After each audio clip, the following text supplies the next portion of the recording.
Bonjour chers francophones, je suis le bonimenteur français. Je suis ici pour parler du cinéma français de A à Z. Et je tiens à m'excuser pour la dernière fois lorsque je vous disais que je n'avais pas envie qu'on me parle d'actualité. Car une petite annonce qui ne m'intéressait guère a été postée au moment où j'avais posté la vidéo. Oui, c'était en fait une annonce assez importante car une grande personne de la nation française était partie. Tu parles de Bono Allman, c'est vrai que sa voix va vraiment nous manquer. Joyeux Noël, motherfucker. Aussi, mais je parle d'un gars assez exceptionnel qui a marqué les esprits par son idéologie de vie de la société moderne et son sens du panache et de la punchline. C'était genre quoi déjà? Monsieur Jean-Marie Lipone. Oui, c'est ça. D'ailleurs, voici une image importante de la population après l'annonce de la fin de vie de ce personnage. Un petit moment tragique.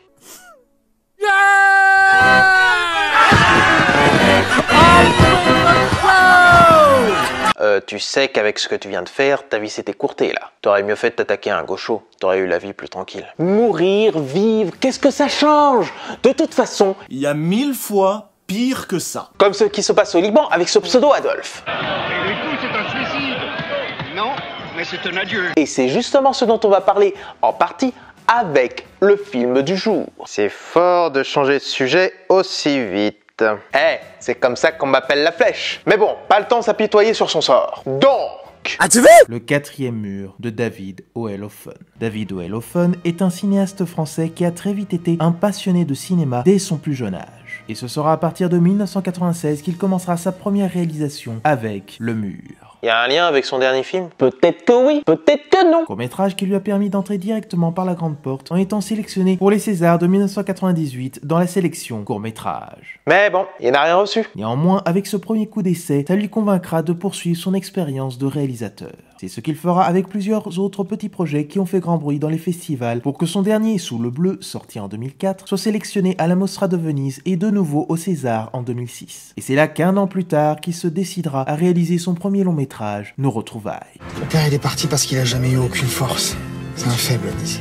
Je l'ai détesté de dire ça.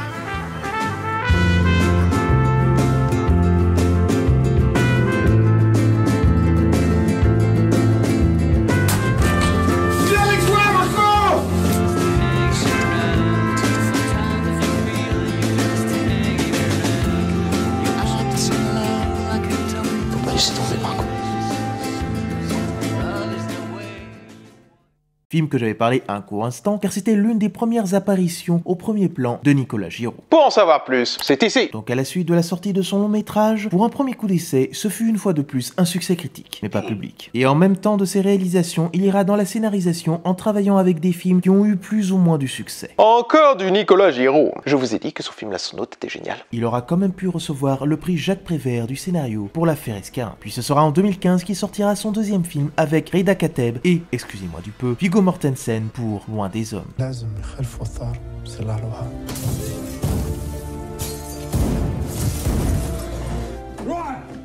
انت الراجل ولا لا؟ لو كان نروح ضربك يقتلوني استغيث tu es mort. كنا اللي خلق نكون لك هذه ميادك تلمح ويدك. Un voyage dans une Algérie en perte de repères, avec deux personnes sur qui tout oppose pour qu'à la fin, ils se rejoignent. Thématique qu'il reprendra plusieurs fois. Et c'est en 2018 qu'il reviendra pour son troisième long, sur une relation où, encore une fois, tout s'oppose pour que la connexion se crée ou non, avec Frères ennemis.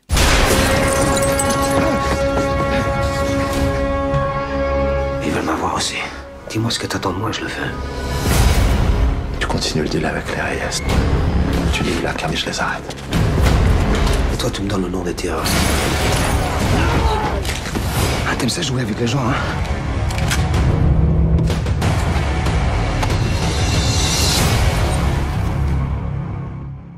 Ensuite, c'est à partir de là qu'il y aura un long silence radio de près de 6 ans pour qu'il revienne en 2024 avec Les Derniers Hommes. On a juste des hommes paumés dans la jungle. Il n'a plus de règles, plus de chefs, J'ai compris.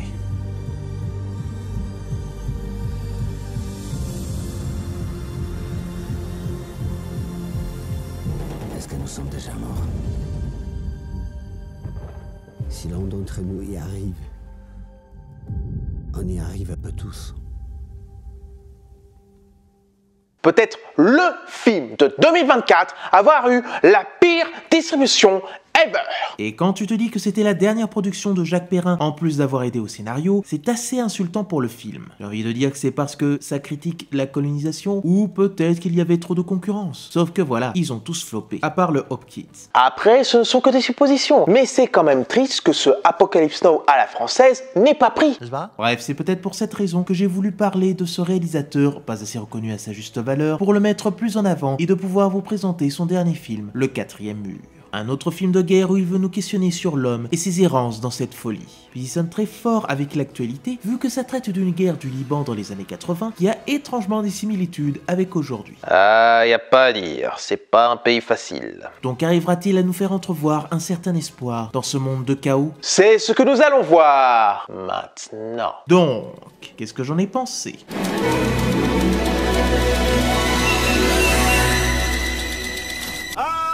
J'avais tellement regretté ne pas être allé voir le précédent film de David O. Ellefson, faute de distribution. Et croyez bien que j'étais impatient de découvrir son dernier film, Le Quatrième Mur. Et là, on peut dire qu'il a mis le paquet. On peut dire qu'il nous a lâché une bombe en pleine face, sans mauvais jeu de mots.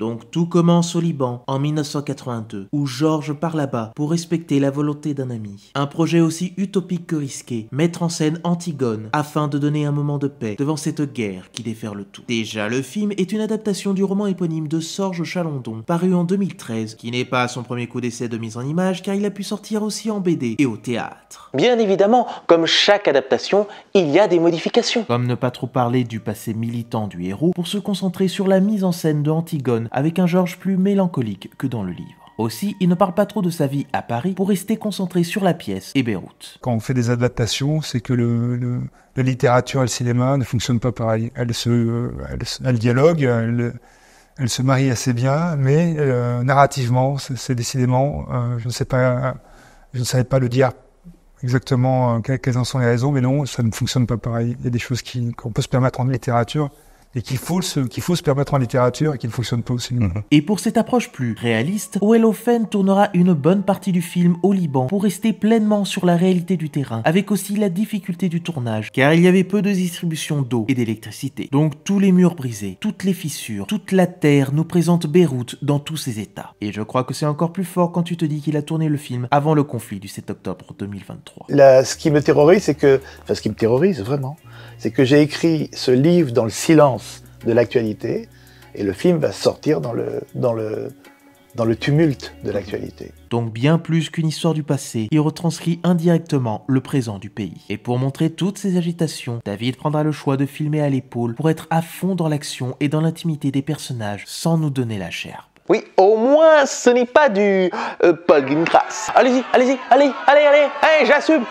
Je pense à une séquence où le personnage principal va vers un lieu dangereux. La caméra le filme en travelling arrière pour intensifier sa peine et augmenter la destruction de ce qu'il y a dans les alentours. Ça continue à le suivre pour arriver à la tragédie la plus forte qui soit. Clairement digne d'une tragédie grecque. Pour moi, ça ne peut pas être autrement. C'est un film qui parle de la force corruptrice de la guerre, du côté absolument inacceptable de la violence, et je voulais vraiment que le spectateur ne soit pas dans une position confortable pour regarder cette guerre, mais qu'on vraiment on soit dans les pas de Georges et qu'on soit dans la subjectivité de ce personnage, dans son ressenti et vraiment dans ce qu'il vit, y compris dans les déclenchements de la violence que je voulais vraiment dépeindre comme quelque chose d'inacceptable. Donc toutes les explosions, tous les tirs, tous les morts que nous imprègne le métrage nous feront percevoir l'incommensurable cataclysme que recevront les personnes dues aux rencontres de Georges, pour terminer sur une errance fantomatique implacable qui le suivra jusqu'à la fin de son existence. Bien sûr, le réalisateur ne nous met pas de la guerre et du conflit pendant tout le film. Lorsque ça parle de théâtre, il laisse place à la relation humaine pour oublier tout ce qui entoure les comédiens et comédiennes et jouer. Oui, car dans le cinéma de David O. Ellefson, Thorfen, il y a toujours l'importance de la relation humaine, même si cette entente de départ paraît impossible. Et dans ce qu'il a fait, c'est beaucoup pendant un conflit, qu'il soit historique ou non, qu'il puisse possiblement y avoir une paix du corps et de l'âme. Il veut croire en cette recherche de la paix antérieure qu'il y a en chacun de nous. D'où l'importance de l'art contre toute forme de barbarie. Il y a souvent dans mes films des conflits de loyauté. Les gens se retrouvent toujours, assez souvent, dans des situations, sinon de guerre, mais en tout cas de bouleversements historiques qui font que les repères sont troublés. Et on est obligé de se demander qui on est pour savoir à qui obéir et que faire. C'est souvent des interrogations assez existentielles. Puis l'amour viendra pour éveiller la mélancolie d'un tout. J'ai trouvé touchant ce moment où Georges filme ses comédiens pour garder un souvenir positif d'eux. Et avec cette pièce d'Antigone, il y a une réunion de toutes les communautés du pays qui veulent la jouer et trouver cette entente. Donc on a des sunnites, des chiites, des chrétiens, des palestiniens, des juifs, des arméniens, etc. Ils sont tous réunis pour participer à cette pièce et croire en l'union plutôt qu'à de la division. En gros, il y a un petit microcosme utopique qui est le théâtre, dont Georges et Sam espèrent que ça va donner l'exemple et que ça va quelque part un petit peu contaminer sur le plan du symbole et des idées le reste de la société. Le fait de montrer qu'on peut mettre sur scène des Druzes, des chiites, des sunnites, des palestiniens, des chrétiens et qui ne vont pas s'entretuer. Donc il y a l'espoir de marquer un point par rapport à la guerre, de montrer l'exemple. Et puis, il y a le reste de la société qui est vraiment plongé dans la guerre. Et j'avais envie que ce petit microcosme utopique, il soit très joyeux. Un des moments forts du film, c'est lorsqu'ils jouent et oublient leur haine envers les autres. Mais comme vous vous en doutez, le récit qui s'inspire de faits historiques ne trouvera pas le moyen de garder cette paix durable. L'idéal qu'on voudrait en fera autrement sur les péripéties de nos protagonistes. Et cela en est plus que tragique. Le principal enjeu d'adaptation, c'était de faire que ça fasse un récit cohérent, et qui pose la question qui, moi, m'a ému dans le roman, à savoir quelle est la fonction de l'artiste, quelle est la place de l'art, et quelle est la faculté de l'art à transformer le monde. Le film, en résumé, c'est le théâtre contre la guerre. C'est une sorte de course-poursuite entre un projet théâtral qui progresse et la guerre qui progresse. C'est le théâtre contre la guerre, c'est l'illusion contre le réel. L'impact de l'art montre aussi les limites de son pouvoir face à un affrontement qui ne veut pas lui laisser une place. Et sur le suivi de l'histoire, bien que ce suive Georges qui voit toutes ces failles conflictuelles du pays, on ne peut s'empêcher de voir petit à petit une mise en abîme d'Antigone, sur l'avancée de ces personnages qui suivront des tragédies similaires à leur rôle. Et donc le titre, le quatrième mur, a une importance capitale pour définir ce mur imaginaire qui sépare le lieu du spectacle, la scène et la salle, le réel. Il sépare les acteurs des spectateurs, le vrai et la fiction. Et en fait, ce mur invisible entre le plateau et le public, qui existe aussi au cinéma, puisque à partir du moment où on regarde directement dans la caméra, on casse le quatrième mur. À partir du moment où on s'adresse au spectateur, on casse le quatrième mur. Là, c'est la tragédie qui va casser le quatrième mur et rattraper le personnage de Georges. Et ce final définit encore plus ce qu'il veut retranscrire.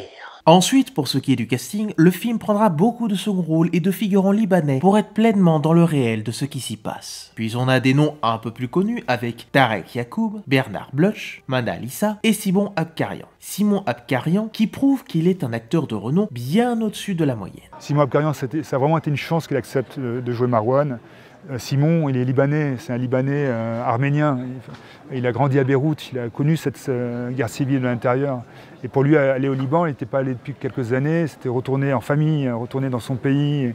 Et je l'ai vu très souvent très ému, Simon, et je trouve qu'il a offert cette émotion au film. Bienvenue à notre maison. Merci.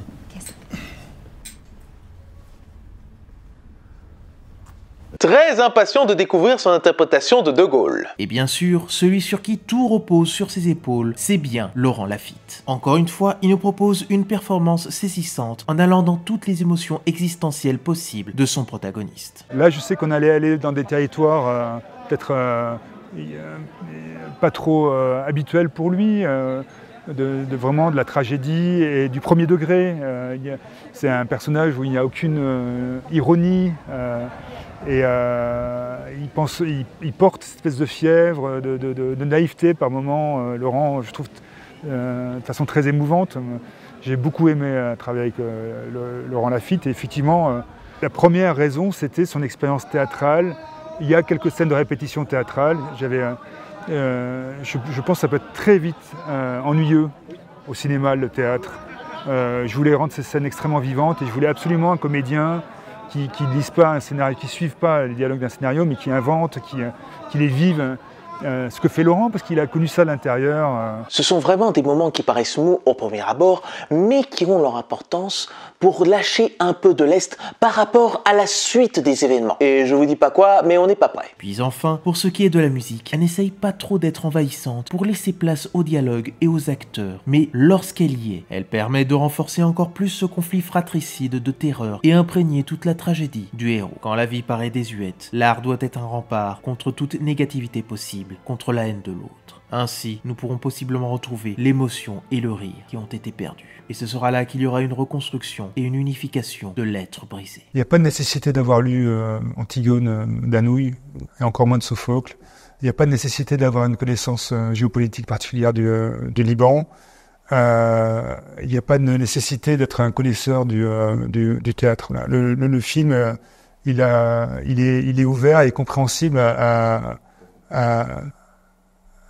toute personne qui s'intéresse à ce genre de logique et de tragédie. C'est-à-dire, je pense, tout le monde en réalité. Sur ce, je vous dis à la prochaine et je bonimentionne les films que vous oubliez de mentionner. Tes acteurs, ce sont des soldats. Toi, tu l'oublies peut-être, mais la guerre, elle n'oublie pas. Tu vas arrêter la guerre pendant 2 heures? Et tu sais qu'est-ce que c'est, la guerre? Tu dois fuir, Georges. Maintenant, tu sais pourquoi tu es venu. What you do here? Théâtre.